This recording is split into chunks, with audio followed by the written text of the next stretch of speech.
You're watching TVU's Most Wanted. I'm Jared, and this is Spoken. Guys, how you doing? Good, how are you?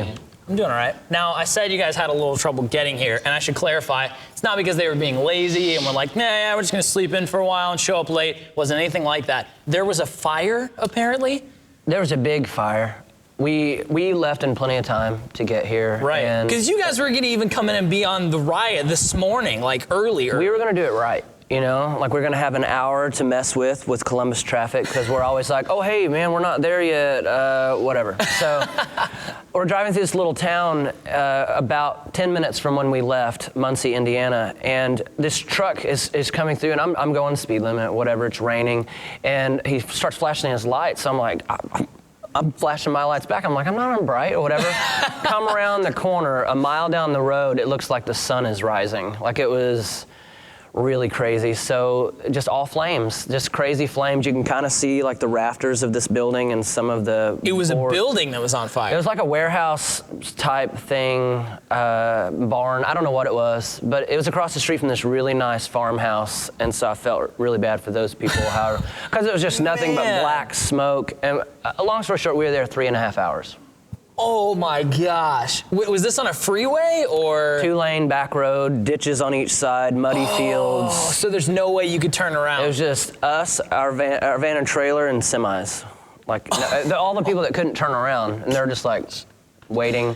There are all these tanker trucks that keep coming and going, and sirens and horns and. Oh my gosh. Well, I'm glad you guys finally made it here. What did you guys spend 3 hours doing on some back road in Indiana, watching a fire? Did you guys do some marshmallows? They were sleeping. Woke up in the middle. What are we doing? Like, dude, it's a fire. Then it started to die down by then. But I kind of just watched it collapse piece by piece, and it was really crazy. It's the biggest fire I've ever seen. Man, that is nuts. Like, of all reasons to be late, like that's worthwhile. That's your doctor's note right there. That's a good one. It was okay, I guess. More of Spoken is coming up. Don't go anywhere. It's TVU's Most Wanted. It's TVU's Most Wanted. Spoken is on the show, and we were talking about my collarbone. They were marveling at the fact that I have an Ultra Sling 2. They have a third model. They have an upgrade, but they skimped on me. Like I said, maybe the model wasn't out. Matt, you were telling me about some pretty gnarly injuries to collarbones that you know of in arms and broken things. Yeah. Have you ever had anything like that happen at a show? Someone ended up actually having something broken? Yeah. I mean, I hear laughter in the back. Why would Obadiah be laughing about that? Because Jeff thought he broke his tailbone and his back at the same time, kind of, sort of, on stage on the first 10 seconds of the first song. He stepped on the monitor in this pose, and it flipped off the front, so he airborne and lands on his pedal board with his tailbone. Oh my gosh, that sounds awful. We hear him like going over the music, and so we stop, and the whole show. Dude, we should do that on the record. The whole show is a disaster. I fell off the stage when we came back to play. I kicked the monitor up, it bounced, hit a girl in the throat. Monitors quit working on the second song, never came back. Yeah. This was all one show? It was tough. It was the next worst subject. Show ever. Oh, next subject. It really. I've never played anything worse. There's never been a worse experience. More embarrassed. Oh my gosh. So, but other than that, have you ever had anybody break anything at one of your shows? Like, oh sweet, she broke her arm. No one broke any. Not that we know of. I mean, that's good. But really, that one kid fell and busted his head open and had to leave. Yeah, a kid. I don't know. One of those. That's normal though. Yeah, and the people watching this know this kid wherever he's at, because there's one at every show. Man, I was headbanging. I hit my head on the monitor, and he's got a huge gash in his head.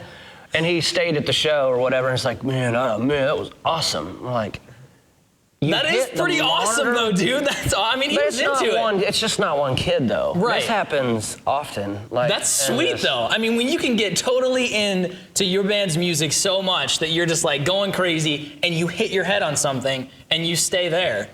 That's impressive. That's dedication. But it's a stationary piece of wood, and he's black. Yeah. It's different. It was like, it's kind of like hitting a parked car. Don't do that, okay? Don't do that. But it's exactly like hitting a parked car. Yeah. It's just something that happens, but it shouldn't. It shouldn't. There are those people, though. And I should never fall off a stage, I know, but those things happen, that's it. Happens to everybody. All right, more Spoken's coming up. It's TVU's Most Wanted. When Spoken's on the show, you always get some great stories about the road, but I think we should probably talk about new music, because on Radio U, we've been spinning a new song called Dagger for a few months now, and I am infatuated with it. I absolutely love it, dude. I love the new song from Spoken. And finally, Obadiah has quit hoarding all the music that you sent him, and he's passed them on. So we can hear it. Today, I kid you not, today, it happened today. I finally got to hear the other 3 songs that you sent, and they're all freaking amazing, man. He's had those a while.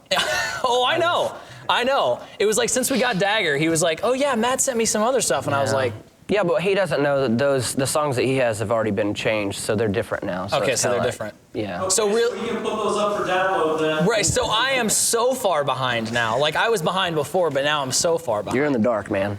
That's lame. All right, so I'm really digging New Spoken. Tell me about it. When did you guys go to the studio? What have you guys been working on? Tell me all about it. Our studio schedule is really messed up. We go to the studio when we can. Whenever? It's kinda... It could be 2 days here, a week here. It's between tours. Yeah, it was 2 days last time. Yeah.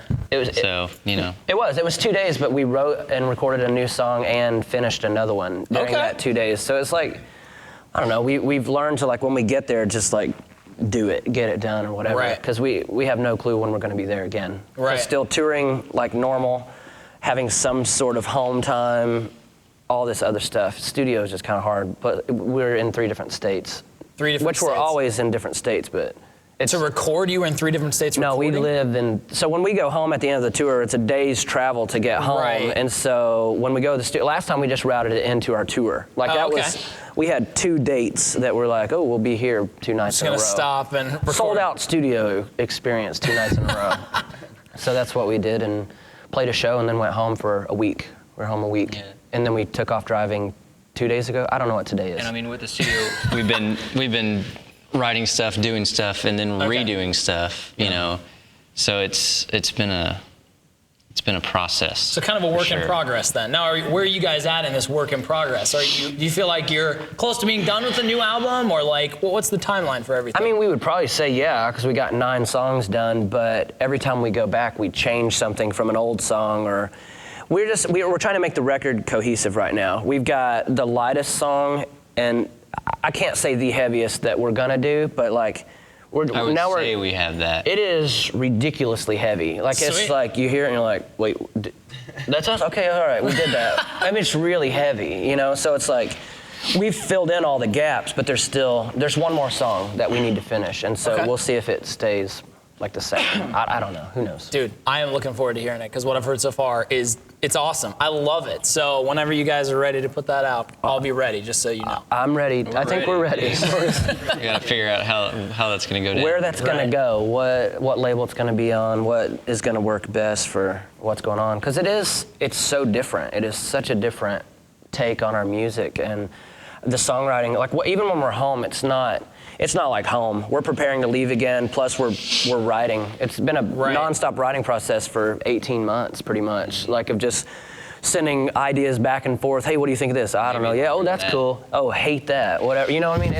It has been just kind of like every guitar riff, like, hey, what about this drum pattern? What about this melody? Whatever. It's been back and forth. I mean, just thousands of ideas.